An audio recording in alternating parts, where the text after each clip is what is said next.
Nancy जी कह रही हैं good afternoon to you both. Idea forge, Davangere sugar, AGIIL, Tata steel पर ये व्यू मांग रही हैं। कह रही हैं कि अभी इनमें से कोई भी शेयर मेरे पास नहीं है, बट मोदी जी 26 को कोई सिक्सर मारेंगे तो पहले से वॉच लिस्ट बना रही हूँ। देखिए, टाटा स्टील तो आपके पोर्टफोलियो में परमानेंटली होना चाहिए। टाटा स्टील नीचे गिरे खरीदते जाइए, ऊपर जाए बेचते जाइए। कोई लेवल लेवल बहुत पूछने की जरूरत नहीं है। 240 रुपए जाना है, आप कहीं 183 में फंस भी गए और 170 आ भी गया तो आपको सस्ता मिल रहा है, वहां लेके फिर 183 में बेच लीजिए, 183 वाला 190 में बेच लीजिए। लेना देना चलते रहना चाहिए इसमें, क्योंकि ये स्टॉक आपको हमेशा सेक्युलर बुल रन में है, ट्रेजेक्टरी ऊपर की है, तो हर गिरावट में आप इसको धीरे धीरे बढ़ते जाइए। तो Tata steel never a doubt, never a question, हमेशा गिरावट में लेते जाइए, ऊपर में बेचते जाइए। आइडिया फोर्ज बाइंग क्लाइमेक्स वाला नहीं, ये आईपीओ वाला काउंटर है, और आईपीओ के हफ्ते ही में आईपीओ का लो टूटा था, वहां से 92 हफ्ते में 77% करेक्ट हुआ है। किसी तरह की कोई अपसाइड नहीं दिख रही है, कंप्लीटली वॉच लिस्ट से हटा दीजिए, ज्यादा सुखी रहेंगे। AGIIL में कल हैमर बना था 50 डे मूविंग एवरेज पे, हमने कल दिया था ना ये, हाँ कल हमने बाई दिया था। आज इनसाइड बार बन रही है, तो इस स्टॉक में 282 निकला, तो 298.80 का रेजिस्टेंस आएगा, और 298.80 निकलने के बाद 350 रुपए निकल जाएगा। ये स्टॉक मुझे बहुत पसंद है। 298 पे अटका हुआ है, जिस दिन 300 और राउंड फिगर पकड़ लीजिए, 300 रुपए क्रॉस होते ही से बम्पर बुल रन में चला जाएगा। तब तक ये 19-20 आपको झटके देता रहेगा। देवंगरी शुगर 370 से लेके 520 तक बहुत बेहतरीन प्ले हो चुका है। अ, अब वीकली चार्ट पे शायद, क्योंकि 3 दिन चला नहीं है, तीसरा दिन है, तो मोस्ट लाइकली वीकली चार्ट की नैरो रेंज कैंडल बनाएगा। अगर ये नैरो रेंज कैंडल बनती है तो फिर यहाँ से 2 हफ्ते नैरो रेंज कैंडल बनेगी, मूविंग एवरेज कैचअप होगा, उसके बाद नेक्स्ट लेग ऑफ अपसाइड बनेगी 634 तक। तो अभी तो हम खाली बैठे हैं, अगर ये वीक टाइट रेंज से जब भी ब्रेकआउट देगा दोबारा बाई देंगे। प्रमोटर बाइंग जिस स्टॉक में है, मैं उस स्टॉक में कंप्लीटली इंटरेस्टेड रहता हूं, क्योंकि बेचने की 100 वजह हो सकती है, खरीदने की प्रमोटर की सिर्फ एक वजह होती है कि आगे कुछ ना कुछ बड़ी ग्रोथ दिख रही है। ठीक है, ओके, परफेक्ट है। तो टाटा स्टील आपके पोर्टफोलियो में परमानेंटली होना चाहिए, और जहाँ पे प्रमोटर की बाइंग आ रही हो वहाँ पे आपके पोर्टफोलियो में भी बाइंग की पोजीशन ज़रूर होनी चाहिए। आशु कुमार जी कह रहे हैं कि sir I want to fresh buy for long term, 1 साल से ज़्यादा का व्यू है, वाटेक, वबाग, सामी होटल, सिंजीन और एस्टर डीएम। ये पूछ रहे हैं कि क्या लॉन्ग टर्म के लिए अच्छे हैं, और can I buy at CMP और वेट फॉर मोर डिप। कह रहे हैं कि सर चारों स्टॉक कवर कीजिएगा प्लीज़। एस्टर डीएम, वाटेक, वबाग, से कौन? सामी होटल और सिंजीन। वाबाक, सामी, CYN, सिंजिन की स्पेलिंग बताएंगे sir? C SYN I SYN। N Syngene तो बाइंग क्लाइमेक्स वाला स्टॉक है, 22 हफ्ते में 37% करेक्ट हुआ, और बाइंग क्लाइमेक्स का टारगेट 507 रुपए है, और 560 टूटने के बाद 336 रुपए। इस स्टॉक को भूल जाइए, नहीं जिस दिन जहां ले लेंगे वहीं से लॉस देना स्टार्ट करेगा। सामी होटल में आईपीओ बेस ब्रेकआउट का फेलियर था 232 रुपए पे, लिक्विडेशन का टारगेट 166 अभी ऑलमोस्ट आया है, बट कहीं से भी स्ट्रेंथ नहीं है, कंप्लीटली अवॉइड कर देना चाहिए। वाबाग में बाइंग क्लाइमेक्स हुआ है 1500 पे, 1181 भी नहीं बचा है, जो सेकंड कंफर्मेशन था। अब बाइंग क्लाइमेक्स का टारगेट है 543 रुपए, पहला पहला नॉट आखिरी, पहला। तो 543 रुपए आते हुए दिख रहा है। आखिरी एस्टर डीएम, ये भी ब्रेकडाउन पॉइंट पे खड़ा है, 560 के नीचे क्लोज करता है तो इसमें भी ब्रेकडाउन बन जाएगा। तो ये सारे मिड कैप काउंटर्स हैं, मिड कैप काउंटर्स में, स्मॉल कैप काउंटर्स में अगर आपको लॉन्ग टर्म इन्वेस्ट करना ही है तो मुझ जैसे टेक्निकल एनालिस्ट की जगह अच्छे फंडामेंटल एनालिस्ट जैसे प्रशांत से पूछ लीजिए। प्रशांत बहुत अच्छे अच्छे मिड कैप स्टॉक ट्रैक करता है लॉन्ग टर्म के लिए। प्रशांत से ये सब सवाल पूछेंगे तो आपको ज्यादा अच्छा जवाब मिलेगा। मुझसे अगर पूछ रहे हैं तो मैं लॉन्ग टर्म केवल लार्ज कैप्स में देखता हूँ, मिड कैप स्मॉल कैप मेरे लिए ट्रेडिंग के अलावा कुछ नहीं होते, क्योंकि कब कौन सा तेल की मिठाई निकल जाए और सड़ जाए पता नहीं चलता है। तो मैं अपना छोटा टारगेट, छोटा स्टॉप लॉस लेके बेचना, यही काम करता हूँ mid cap small cap micro cap में। ठीक है, ओके, परफेक्ट है। तो लॉन्ग टर्म के लिए आप चाहें तो किसी अच्छे फंडामेंटल एनालिस्ट से राय ले लीजिए। अच्छा, GRM ओवरसीज़ को लेकर सायंतन दत्ता जी का सवाल है, कह रहे हैं कि 750 शेयर हैं 161 रुपये के प्राइस पर, और कैंटाबिल है 1000 शेयर 281 रुपये पर। आपसे राय मांग रहे हैं सर। तो कैंटाबिल में तो बहुत बड़ी एक रेंज बनी हुई है, और बेहतरीन चीज ये है कि हर बार रेंज टॉप हिट करके रेंज बॉटम कैंटाबिल ने कभी हिट नहीं किया, हमेशा हायर लो बनाया है। तो जैसे ही ये रेंज का ब्रेकआउट 315 रुपए के ऊपर वीकली क्लोजिंग बेसिस पे देगा, कम से कम वीकली क्लोजिंग, और उस वीकली क्लोजिंग में वॉल्यूम 2x तो होना ही चाहिए 10 वीक मूविंग एवरेज का, तब ये स्टॉक बाई बनेगा। तो अभी पैटर्न अंडर डेवलपमेंट है, इसको आप कर दीजिए 3 साल का चार्ट, जो नीचे 3 ईयर लिखा है 3 ईयर कर दीजिए, तो आपको दिखेगा हर बार 314 पे आके अटकता है लेकिन हायर लो बना रहा है। तो बहुत बेहतरीन लग रहा है, बट 314 के वीकली ब्रेकआउट के बाद इसमें बाइंग बनेगी। दूसरा स्टॉक इनका जीआरएम ओवरसीज, इसमें 172 हफ्ते का आईपीओ बेस बन रहा है।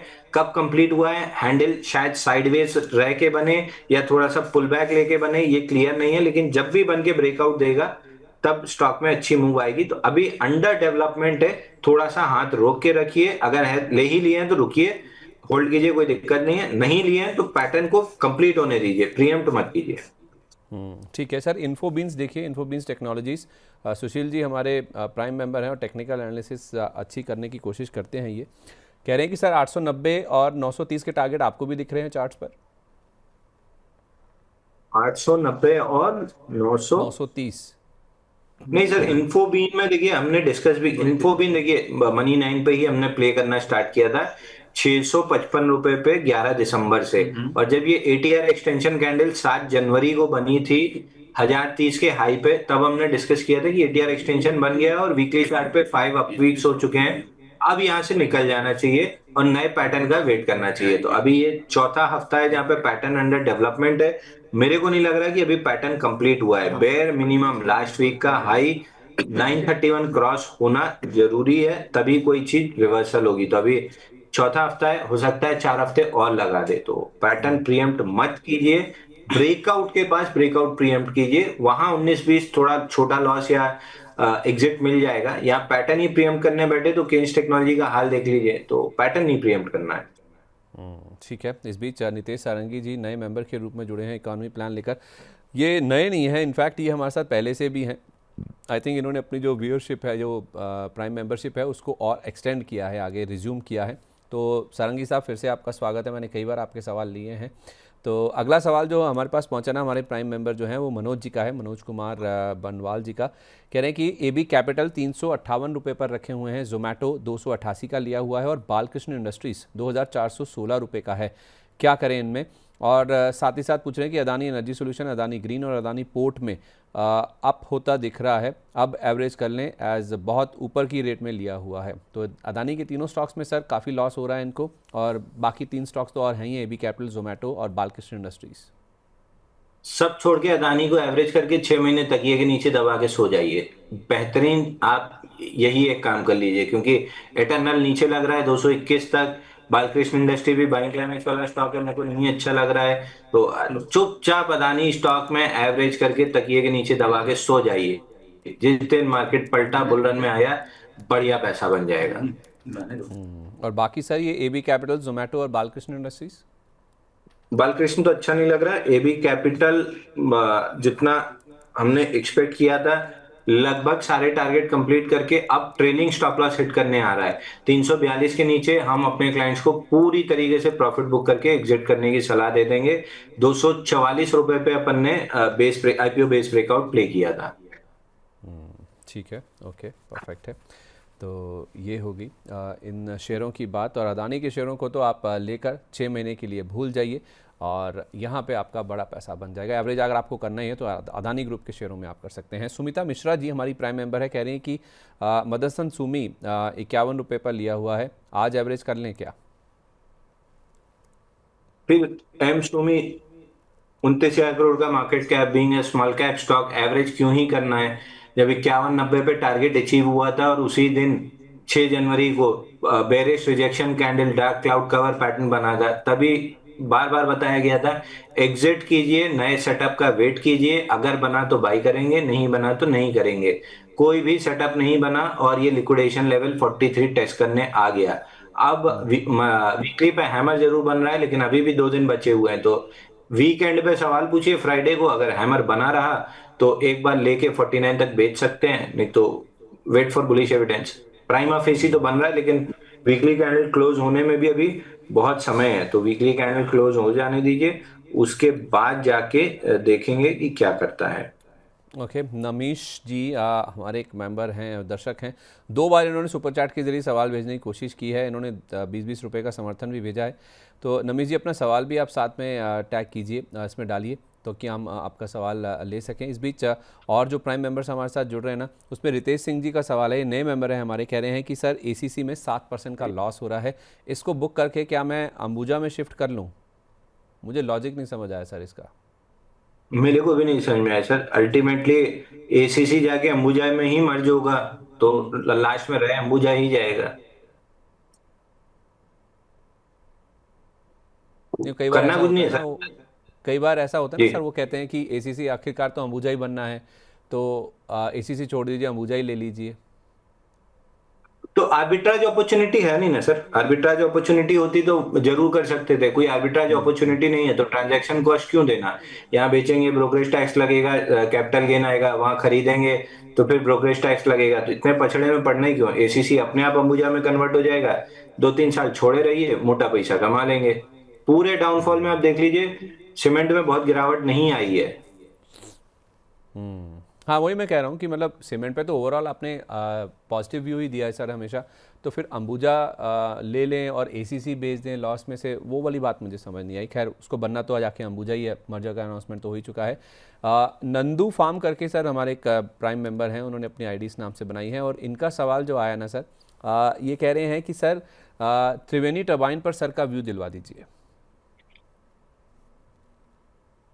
त्रिवेणी टर्बाइन में ब्रेकडाउन आ रहा है, मतलब बाइंग क्लाइमेक्स इसमें हो चुका है 723 रुपए पे, और 723 पे बाइंग क्लाइमेक्स के टारगेट्स भी। एक मिनट, सब पहले डिलीट करके फ्रेश ड्रॉ करूं।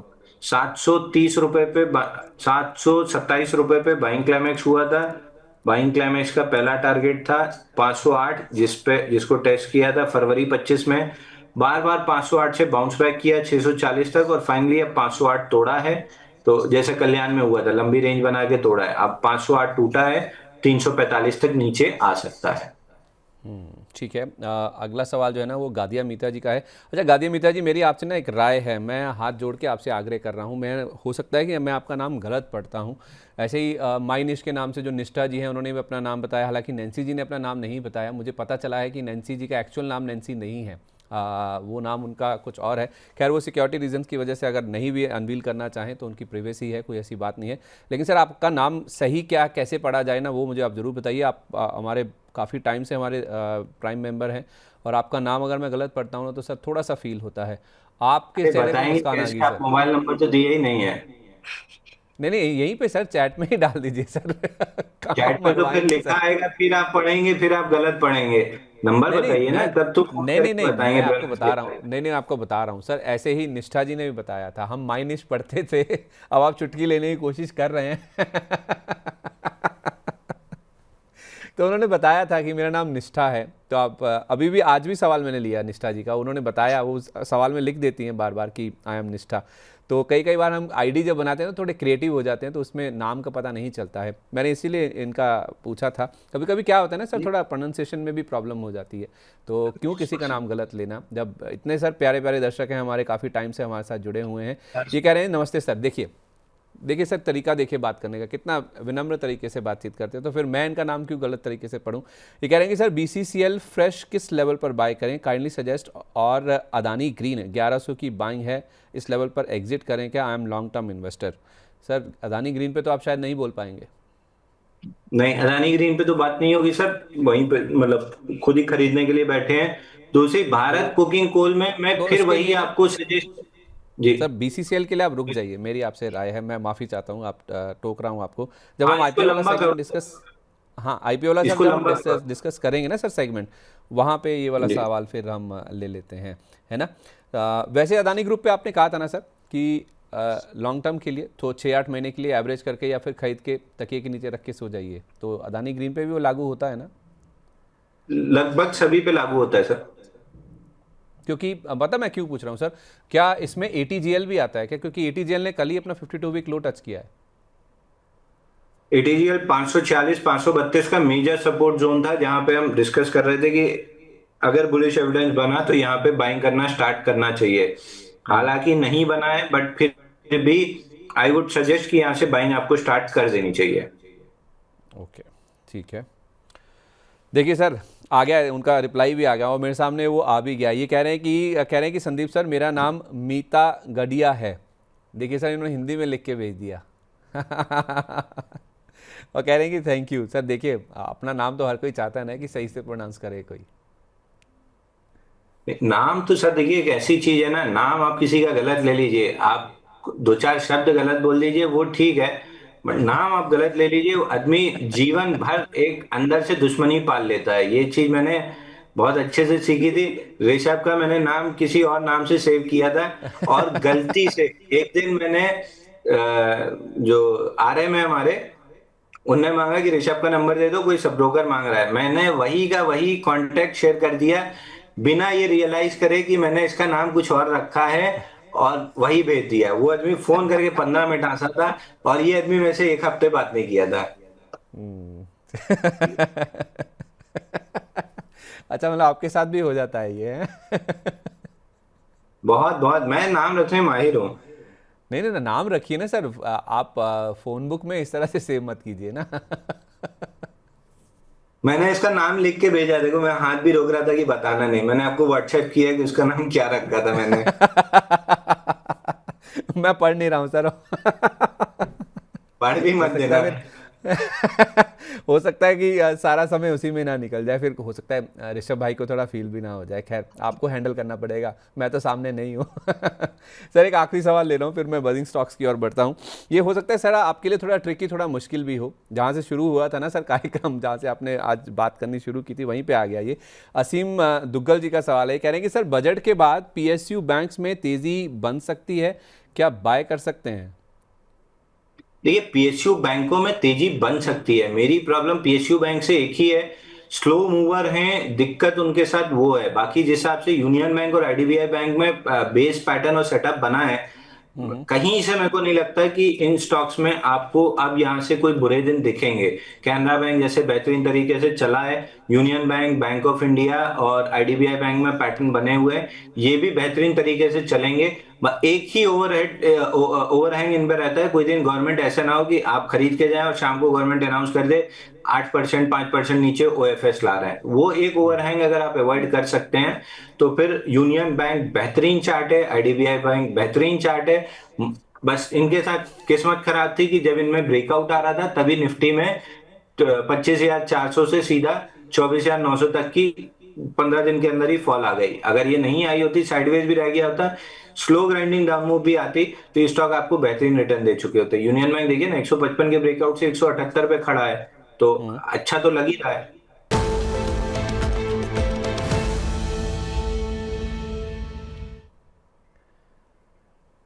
तो इस शो के आखिरी पड़ाव पर और सबसे महत्वपूर्ण पड़ाव पर हम पहुंच गए, जिसमें हम चुन चुन के, जो हमारे एक्सपर्ट जुड़ते हैं हमारे साथ, उनके नज़र में कौन से स्टॉक हैं जहां पर पैसा लगाना चाहिए शॉर्ट टर्म, मीडियम टर्म या लॉन्ग टर्म के हिसाब से, वो हम जानते हैं। तो Anshul sir, short term, medium term या लॉन्ग टर्म के लिए क्या चुनेंगे आप, और कौन से शेयर को? सर मैं अभी हाथ रोक के रखूंगा क्योंकि मार्केट जिस हिसाब से गिरा है। एक चीज जो अभी थोड़ी देर पहले एक सज्जन बोल रहे थे मैं क्यों चिढ़ता हूँ पीएसयू बैंक से, उसका मैं रीजन अभी आपको दिया था। और अभी देखिए, IDBI bank in focus, sources से government invites formal bid for disinvestment, government aims to announce winning bid by March 2026, financial bid short post की regulatory and security approval, potential bidders get 4 weeks to submit offer. इतना अच्छा breakout IDBI bank का 105 पे आया और वो fail हो गया, मतलब अभी एग्जैक्टली फेल नहीं हुआ, 92 के नीचे फेल होगा, लेकिन 97 तो आ गया बाई प्राइस से नीचे। यही दिक्कत मेरी रहती है पीएसयू स्टॉक के साथ, कब गवर्नमेंट डिसइन्वेस्टमेंट अनाउंस कर दे और स्ट्रक्चरल बुल रन में डेंट आ जाए। मैं इन्हीं वजहों से थोड़ा सा अवॉइड करता हूं। एनालिस्ट अवॉइड नहीं करते, एनालिस्ट तो बाई बोल के चले जाएंगे, पैसा आपका लगा है, उनका कोई इमोशन इन्वॉल्व नहीं है, आपका पैसा आपका इमोशन इन्वॉल्व है। मैं ट्रेडिंग करता हूं, हर पोजीशन के साथ जो इमोशंस आते हैं, मेरे को पता है ये दिल कैसे ऐसे धक धक करता है जब स्टॉप लॉस लाइन के पास क्रूड ऑयल आता है या नेचुरल गैस आता है। तो मैं रीजन खोजता हूं कि ट्रेड क्यों ना किया जाए। अगर एक भी रीजन मिल जाता है मैं ट्रेड को छोड़ देता हूं, जब तक लगता नहीं है कि 99% रीजन हैं ट्रेड करने के, तब जाके मैं ट्रेड करता हूं। तो आईडीबीआई में हर रीजन था ट्रेड करने का, सिर्फ इसको छोड़ के, और वही न्यूज आ भी गई। I would stick to Union Bank, जहां पे ब्रेकआउट सस्टेन हो रहा है, रिलेटिव स्ट्रेंथ मिल रही है, 156 ब्रेकआउट पॉइंट रीटेस्ट होता है तो आप आराम से एंट्री कर सकते हो। फिर वही 140 का स्टॉप लॉस जरूर ले लीजिएगा। अगर सब कुछ ठीक रहा तो 140 नहीं कटेगा, धीरे धीरे करके ये 300 रुपए निकल जाएगा। दूसरा, जीवन में आईपीओ बेस्ड ब्रेकआउट आ रहा है, लेकिन मार्केट खराब है तो थोड़ा सा रुक के चलूंगा, वो भी बहुत बेहतरीन स्टॉक है। आईडीबीआई भी अगर सब कुछ ठीक रहता है, 105 के ऊपर टिकने लगता है, तो आईडीबीआई भी में मेरा इंटरेस्ट रहेगा। तो दो चार स्टॉक हैं, बट अब चूंकि मिड कैप स्मॉल कैप में इतना कार्नेज हुआ है, मैं रीसेट होने का वेट कर रहा हूं। रीसेट होने के बाद जहां पे भी रिलेटिव स्ट्रेंथ बची रहेगी, उन स्टॉक्स में बम्पर फिर पैसा कमाने का आपको मौका मिलेगा। यूनियन बैंक में सर आपने कहा 156 पर लेना है, 140 रुपए का टारगेट होगा, 140 रुपए का स्टॉप लॉस, 300 रुपए का टारगेट फिर। हाँ, फिर ये साल डेढ़ साल खींचेगा, क्योंकि वो है प्राइवेट पब्लिक सेक्टर बैंक है, मरा मरा सा धीरे धीरे चलेगा। सामने इंडसइंड बैंक शायद 1084 इससे बहुत पहले दे दे, तो अगर आउट ऑफ द टू मुझे सेलेक्ट करना है, मैं इंडसइंड बैंक करूंगा, but stand alone union bank बहुत अच्छा सेटअप है। और आईडीबीआई बैंक अगर 105 के ऊपर कोई खरीदे तो भी 92 का स्टॉप लॉस है और 155-56 का टारगेट निकलेगा। 155-56 का टारगेट, कितना टाइम लगेगा सर इसमें अंदाजन? अगर सब कुछ ठीक रहा तो 7-8-9 महीना, और अगर ये बिड वाला इनके फेवर में गिर गया तो फिर 4-6 हफ्ता, और खराब गिर गया तो आपका स्टॉप लॉस कट जाएगा। नहीं सर, खराब थोड़े गिरने की चांसेस कम है, क्योंकि ये फाइनेंशियल बिड्स इनवाइट कर रहे हैं। ये लॉन्ग ड्रॉन प्रोसेस है सर, लंबे समय से ये लंबित है, और फाइनली अब ये प्रोसेस कंप्लीट होते हुए दिख रहा है, उम्मीद बन रही है ऐसी। तो उस लिहाज से तो सर पॉजिटिव ही है, वरना स्टॉक नेगेटिवली रिएक्ट कर देता सर इस बात पे। तो आप कह रहे हैं कि 92 रुपये का स्टॉप लॉस लगा के, जहाँ पे एक ब्रेकआउट फेल होगा उसी लेवल का आप स्टॉप लॉस लगा लीजिए। 155 रुपये तक के लेवल से स्टॉक दिखा सकता है। बहुत शुक्रिया आपका सर आज कार्यक्रम में शामिल होने के लिए। बहुत सारे स्टॉक्स हैं जिन पर चर्चा हुई है, कोई disclaimer? Sir, Adani green, Reliance, ये शायद डिस्कस हुए हैं, ये मेरे पोर्टफोलियो में है और मैं रोज एडजस्टमेंट भी कर रहा हूँ। बाकी जो सलाह आपको दी है वही सबको दी है। बिगड़े हालात में कैसे बनेगी बात? जनता को चाहिए एक ही जवाब, क्या टैक्स का बोझ कम करेगी सरकार? टैरिफ का डर जब तक नहीं होगा पार, मुश्किल में रहेगा कारोबार। रिफॉर्म के एजेंडे से पीछे नहीं हटना है, लेकिन आगे क्या? सबका मिलेगा जवाब जब 1 फरवरी को पेश होगा देश का बजट। बजट 2026 का 360 डिग्री कवरेज सिर्फ मनी 9 पर। इकोनॉमी, शेयर बाजार और आपके इन्वेस्टमेंट पर क्या होगा असर, जानिए और समझिए हमारे साथ दिन भर।